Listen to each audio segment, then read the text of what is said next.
Hello all, welcome to Kerala stock market guide. അപ്പോൾ market കുറച്ച് correction മോഡിലായിരുന്നു എന്ന് നമുക്ക് വേണമെങ്കിൽ പറയാം. കഴിഞ്ഞ 2 ദിവസത്തെ ലോ സ്ലൈറ്റായിട്ട് മാർക്കറ്റ് ഒന്ന് ബ്രേക്ക് ചെയ്ത ശേഷം ഒരു നെഗറ്റീവ് ക്ലോസിങ്ങിൽ ഇന്നലെ ട്രേഡ് ചെയ്തു. ചെറിയ രീതിയിൽ അപ്സൈഡ് പോകാനുള്ളൊരു ടെൻഡൻസിയൊക്കെ മാർക്കറ്റ് കാണിച്ചിരുന്നു. ബട്ട് മാർക്കറ്റ് ഇപ്പോഴും നിലവിൽ ഓൾ ടൈം ഹൈക്ക് സമീപം തന്നെ ട്രേഡ് ചെയ്ത് നിൽക്കുകയാണ്. സോ മാർക്കറ്റിൻ്റെ ഒരു ഡയറക്ഷൻ അപ്സൈഡ് മൊമെൻറ്റം തന്നെ ആയിരിക്കണം എന്നാണ് എൻ്റെ വിശ്വാസം. ബട്ട് ഒരു ഒരു ടോട്ടൽ ബുള്ളിഷിലേക്ക് മാർക്കറ്റ് പോയിട്ടില്ല.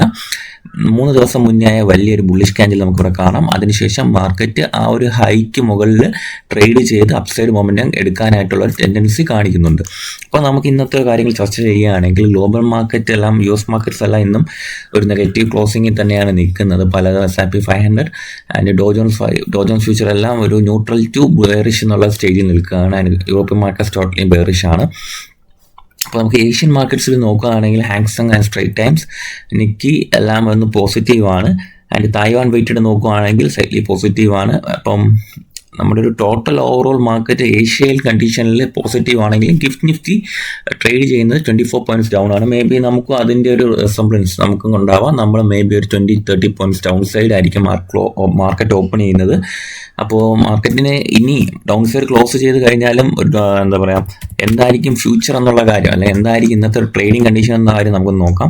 സോ ഈ ഒരു ഏരിയ മാർക്കറ്റിൽ ഒരു സ്ട്രക്ചറലി ഒരു സെല്ലിംഗ് പ്രഷർ നേടുന്ന സോണായിട്ട് ഓൾറെഡി ആയിക്കഴിഞ്ഞു. ഇപ്പോൾ മാർക്കറ്റിൽ ഒരു സപ്ലൈ റേഞ്ച് നമുക്ക് കണക്കാക്കാൻ പറ്റുന്ന സോണ് ഈ ഒരു ഏരിയ ബ്രേക്ക് ചെയ്യണം. 26,312 എന്ന് പറയുന്നത് മാർക്കറ്റിൽ അത്യാവശ്യം എന്നുള്ള ഏരിയയാണ്, സെല്ലിംഗ് പ്രഷർ നേടുന്ന സോണാണ്. സോ ഒരു പുതിയ സപ്ലൈ അവിടെ ക്രിയേറ്റ് ചെയ്തിട്ടുണ്ട്. ആൻഡ് ഡിമാൻഡ് ഏരിയ ആയിട്ട് മാർക്കറ്റും ആക്ട് ചെയ്യാൻ ഡിമാൻഡ് ഏരിയ ഓൾസോ ക്രിയേറ്റഡ് ആയിട്ടുണ്ട്. ഈ ഒരു ഏരിയ എന്തായാലും മാർക്കറ്റിൽ ചെറിയൊരു ഡിമാൻഡ് ഉണ്ടാക്കാനുള്ള സോണായിട്ട് കണക്കാക്കിയിട്ടുണ്ട്. കാര്യം നമുക്ക് 15 മിനിറ്റ് ക്യാൻഡിൽ നോക്കുകയാണെങ്കിൽ 26,125 എത്തിയത് മാർക്കറ്റിൽ ഒരു ഡിമാൻഡ് കഴിഞ്ഞ പല വട്ടമായിട്ട് എടുക്കുന്നുണ്ട്. സോ ആ ഒരു ഏരിയ ബ്രേക്ക് ചെയ്യാതിരുന്നാൽ മാർക്കറ്റിൽ അവർ വീണ്ടും ഈ ഒരു സപ്ലൈയിലേക്ക് പോകാം. അതായത് എത്ര പോയിന്റ്സ് മൂവാണ് ആ ഒരു ഏരിയയിലേക്ക് വരുന്നത്? മോസ്റ്റ്ലി ഒരു 0.50% 140 പോയിന്റോളം അപ്സൈഡ് പോയി ഈ വീണ്ടും ഒരു സപ്ലൈ ടെസ്റ്റ് ചെയ്യാനുള്ള പോസിബിലിറ്റി ഉണ്ട്. സോ ഹൈ മൂവ്മെന്റ്സ് നമ്മൾ പ്രതീക്ഷിക്കണമെന്നുണ്ടെങ്കിൽ 26 സ്ട്രേറ്റ് ഓൾ ഈ ഒരു റേഞ്ച് സ്ട്രോങ്ലി ബ്രേക്ക് ചെയ്യണം. 26 സ്ട്രേറ്റ് ഓൾ ആ ഒരു ഏരിയ, നമ്മുടെ ഈ ബ്ലൂ ലൈൻ, ഈ ഒരു ഏരിയയ്ക്ക് മുകളിൽ സ്ട്രോങ് ക്ലോസിങ്ങും അതിൻ്റെ ഒരു ഫോളോ അപ്പ് ക്യാൻഡിലൊക്കെ കിട്ടിയാൽ മാത്രമേ നമ്മളൊരു ഹയർ മൂവ്മെന്റ് നമ്മൾ പ്രതീക്ഷിക്കേണ്ടതുള്ളൂ. ആൻഡ് ഈ ഒരു ഏരിയ ഡിമാൻഡ് 26,150 ഒരു ഡിമാൻഡായിട്ട് വർക്ക് ചെയ്യുന്നുണ്ട്. അപ്പോൾ മാർക്കറ്റിൽ ഇനിയുള്ള പോസിബിലിറ്റി എന്ന് പറയുന്നത് ഇനി ഈ ഏരിയാസ് എല്ലാം ടച്ച് ചെയ്യാൻ സാധ്യതയുണ്ടോ എന്നുള്ളതാണ്. മേ ബി സാധ്യതയുണ്ടെന്ന് തന്നെ നമുക്ക് പറയാം. നിങ്ങളിവിടെ നോക്കുവാണെങ്കിൽ ഈ ഒരു സോൺ ഡിമാൻഡ് ഏരിയാസ് ആയിട്ട് വർക്ക് ചെയ്യാം.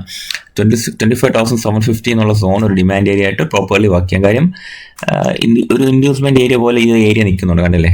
ഈ ഏരിയ ഒരു അപ്സൈഡ് ക്യാൻഡിൽ തന്ന ശേഷം മാർക്കറ്റ് ഒന്ന് പോകുന്നു, ഇതാ ഈ ഏരിയയിലെത്തി വീണ്ടും അപ്സൈഡ് പോകുന്നു, ശേഷം ഇൻഡ്യൂസ്മെന്റ് ഏരിയ പോലെ ഈ ഒരു ഏരിയ നിൽപ്പുണ്ട്.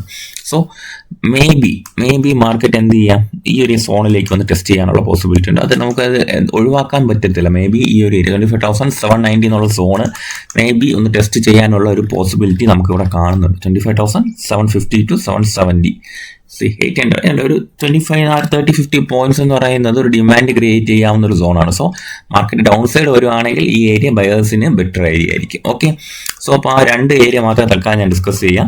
അതും ബ്രേക്ക് ചെയ്യുകയാണെങ്കിൽ നമുക്ക് ഈ ഒരു സോൺ നോക്കാം. 25,648 എന്നുള്ള സോണ് നമുക്ക് നോക്കാം. ഓക്കെ, നിഫ്റ്റി 50 നമ്മുടെ വ്യൂ അതാണ്. ബാങ്ക് നിഫ്റ്റി നോക്കാം. ഇപ്പം ബാങ്ക് നിഫ്റ്റി നോക്കുകയാണെങ്കിലും അടുത്തിനി പ്രോപ്പർലി നിങ്ങളിവിടെ നോക്കി ഒരു പ്രൈസ് ആക്ഷൻ 15 മിനിറ്റിൽ നോക്കുകയാണെങ്കിൽ മാർക്കറ്റ് ഈ ഒരു സപ്ലൈ ബ്രേക്ക് ചെയ്ത് അപ്സൈഡ് പോയ ശേഷം ലിക്വിഡിറ്റി ഹണ്ട് നടത്തി താഴോട്ട് വന്നു, അല്ലേ? അപ്പം കൂടുതൽ സോൺസ് നമുക്ക് അവൈലബിൾ ആണ്. ബാങ്ക് നിഫ്റ്റിയിൽ നമ്മൾ വരച്ച സോൺസ് തന്നെ ആയിരിക്കും നമ്മൾ വീണ്ടും ഫോക്കസ് ചെയ്യാൻ പോകുന്നത്. 59,400 ഈ ഒരു സോൺ ബ്രേക്ക് ചെയ്യുകയാണെങ്കിൽ മേ ബി മാർക്കറ്റ് ഈ ഒരു ഡിമാൻഡ് ഏരിയയിലേക്ക് വരാനുള്ള പോസിബിലിറ്റി ഉണ്ട്. സോ ബയേഴ്സിനെ കൺട്രോളിലാക്കാൻ വേണ്ടി 2 സോൺസ് ഇപ്പോൾ നിലവിൽ അവൈലബിൾ ആണ്. 59,430 ആൻഡ് 58,770 എന്നുള്ള ഈ സോൺസ് ബ്രേക്ക് ചെയ്താൽ മാത്രമേ ഒരു ടോട്ടൽ ബെയറിഷ് വ്യൂവിലേക്ക് ഞാൻ ബാങ്ക് നിഫ്റ്റിയിൽ പോകത്തുള്ളൂ. അല്ലാത്ത പക്ഷം ഇതൊരു ബാങ്ക് നിഫ്റ്റിയിലെ റീട്രേസ്മെന്റ് ആയിട്ട് മാത്രമേ കണക്കാക്കത്തുള്ളൂ. 1 ഡേ ചാർട്ട് നമുക്ക് നോക്കാം. 1 ഡേ ചാർട്ട് നോക്കിയാലും ഒരു ബെയറിഷ് സ്ട്രക്ചർ നമുക്ക് ഇവിടെ ടോട്ടലി ഉണ്ട്. ക്യാൻഡിൽ സ്റ്റിക്സ് നോക്കുകയാണെങ്കിലും അത്യാവശ്യം നല്ല സെല്ലിംഗ് പ്രഷർ നേരിട്ടിട്ടുണ്ടെന്നുള്ള കാര്യം നമുക്ക് മനസ്സിലാവും.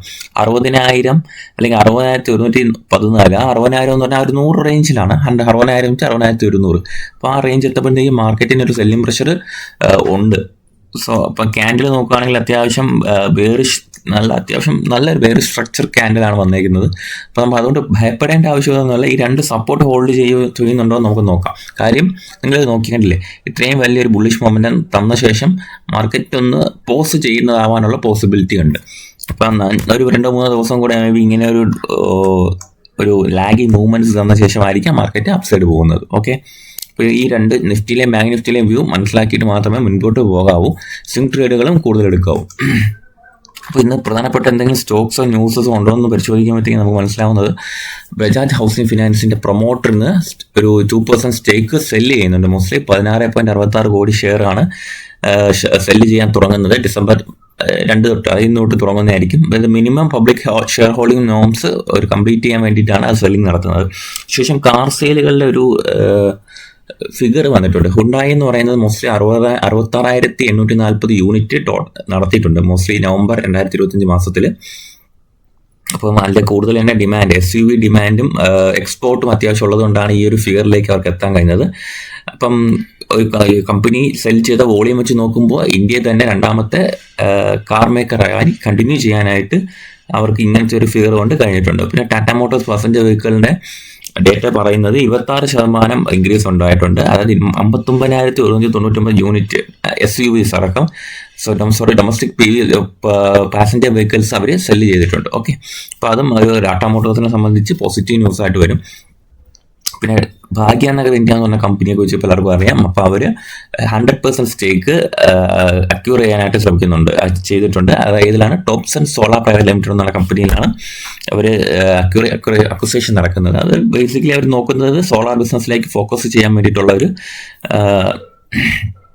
കാര്യമാണ്. പിന്നെ ആദിത്യ ബിർള ക്യാപിറ്റൽ ഒരു 300 കോടിയുടെ റൈറ്റ്സ് ഇഷ്യൂ ചെയ്തിട്ടുണ്ട്. അത് ആദിത്യ ബിർള ഹൗസിംഗ് ഫിനാൻസ് ലിമിറ്റഡുമായിട്ട് ബന്ധപ്പെട്ടാണ്. ഓക്കെ, പിന്നെ പ്രധാനപ്പെട്ട ന്യൂസ് എന്ന് പറയുന്നത്,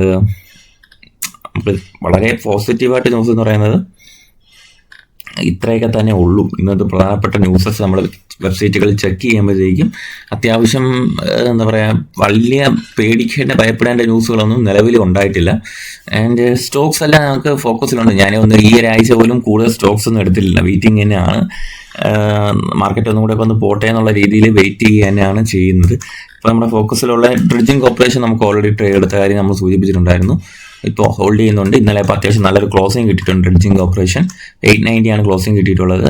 ആൻഡ് നമുക്ക് കൂടുതൽ ടാർഗറ്റ്സിലേക്ക് പോകുന്നു ഞാൻ വിശ്വസിക്കുകയാണ്. ഹെഡ്ജ് ശേഷം പിന്നെ നമ്മൾ ഗരുഡ കൺസ്ട്രക്ഷൻസ് ഇന്നലെ ജസ്റ്റ് ഇത് ഇൻട്രാഡേ ലെവൽസ് മാർക്ക് ചെയ്ത് വെച്ചതാണ്. ഓക്കെ, അപ്പോൾ ഇന്നലെ ഒരു എൻട്രി ഞാൻ ഇൻട്രാഡേ ലെവൽ നോക്കിയതാണ് ഇവിടെ മാർക്ക് ചെയ്തിരിക്കുന്നത്. നമ്മുടെ വ്യൂ സെയിം ആണ്. നമുക്ക് പബ്ലിക് ടെലിഗ്രാം ഗ്രൂപ്പിൽ ഡിസ്കസ് ചെയ്ത വ്യൂ സെയിം ആയിട്ട് തുടരുവാണ്. ഓക്കെ, അപ്പോൾ ഇതൊക്കെ ഇൻട്രാഡേ ലെവൽസ് ആണ് ഈ ബ്ലൂ ലൈൻസ് ഞാൻ വരച്ചത്. അപ്പോൾ അത് കാര്യമാക്കേണ്ട നമ്മുടെ വ്യൂ ഓൾറെഡി നമ്മൾ ഷെയർ ചെയ്തിട്ടുണ്ട്. അത് കണ്ടിന്യൂ ചെയ്യും. ശേഷമുള്ളത് ഏതർ എനർജിയാണ്. ഏതർ എനർജി നമ്മുടെ വ്യൂ സെയിം ആണ്. അപ്പം ഇനി ഒരു ഹയർ ലെവൽസിലേക്ക് പോകുന്നതാണ് ഞാൻ പ്രതീക്ഷിക്കുന്നത്, 810 റേഞ്ചിലേക്ക്. അപ്പം തൽക്കാലം ഇതെല്ലാം ഇത്രയും സ്റ്റോക്സ് ആണ് ബേസിക്കലി എടുത്തിട്ടുള്ളത്. അപ്പം നമ്മൾ വാച്ച് ചെയ്യാന്ന് പറഞ്ഞാൽ കൂടുതൽ സ്റ്റോക്സ് എന്തായാലും ഇട്ടിട്ടില്ല. നോക്കാം. കാര്യം എന്ന് പറഞ്ഞാൽ ലൈവ് മാർക്കറ്റിൽ ട്രേഡ് ഡിസിഷൻ എടുക്കാൻ വേണ്ടിയിട്ടാണ് ഇരിക്കുന്നത് കുറച്ചും കൂടെ. ശേഷം വണ്ടർല ട്രേഡ് ഹോൾഡ് ചെയ്യുന്നുണ്ട്. ഒരു അപ്സൈഡ് മൊമെന്റത്തിന് ശേഷം ഡൗൺ സൈഡ് തന്നു. അതിനൊരു കണ്ടിന്യൂഷൻ 590-600 റേഞ്ചിലേക്കുള്ള കണ്ടിന്യൂഷൻ പ്രതീക്ഷിക്കുന്നുണ്ട് വണ്ടർല ഹോൾഡേഴ്സ് എന്ന സ്റ്റോക്കിൽ. അപ്പോൾ ഈ ഇത്രയും സ്റ്റോക്സ് വാച്ച് ലിസ്റ്റിൽ ഇട്ടിട്ടുണ്ടെങ്കിലും കൂടുതൽ സ്റ്റോക്സ് ഫോക്കസ് ചെയ്യാത്തത് ഈ ഒരു നിഫ്റ്റി ഓൾ ടൈം ഹൈയിൽ നിൽക്കുന്നതുകൊണ്ടാണ്.